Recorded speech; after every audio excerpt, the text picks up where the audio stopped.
Good afternoon, LC people. Well, welcome back to my channel. As promised, two bikes came in today. This 250 LC came from Jersey. The guy came over day before yesterday, or it might have been yesterday, and he's brought it to me this morning. He's also brought me this X7. Obviously they've been in lockdown. He's bought this a while ago and only managed to collect it, I think it was yesterday. So he's brought this for me to get it running. Nothing else I'm going to do to that. He wants this as a sort of daily hack. Not a restoration, just get it running, Dave, and just go through it a bit. So that's a job for another day. But coming back to this one, it came with carburettor issues. It's not been run for 6 years. So I'd stripped the carbs out. I drilled out the brass balls for the air corrector. I cleaned them all out and set them up. Now, I had a problem with the clutch, and I went through the cable situation and the actuating arm the other side. That was all working fine, but it was solid. It wouldn't disengage, and if you put it in gear, it just stalled. And I thought, oh, the plates are probably stuck. No such luck, was it? I ended up taking the cover off, stripped it all out, and everything seemed to be right. But whenever you put it back together, it was just the same.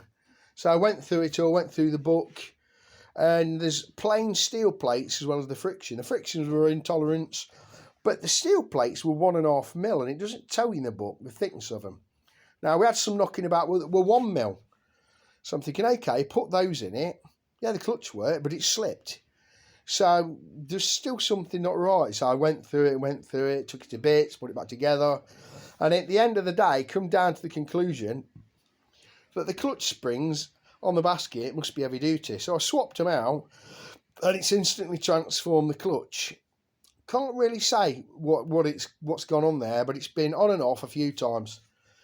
I finally sorted it, it's back together, and it's now doing exactly what it should. The clutch feels a lot better, and it's resolved. It's had a new battery on it. It said it had a leak on the forks.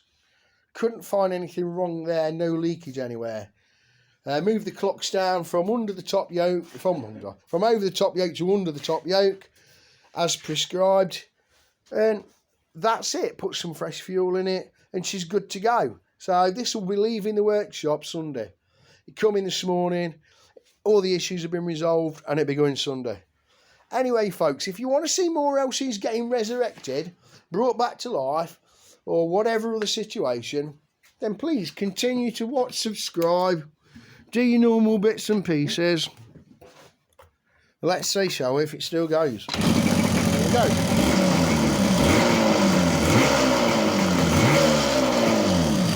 So she's happy, she's good to go. Anyway, folks, I'll keep you posted about this X7 in the next week or so. Okay, folks, thanks for watching. Dilly dilly.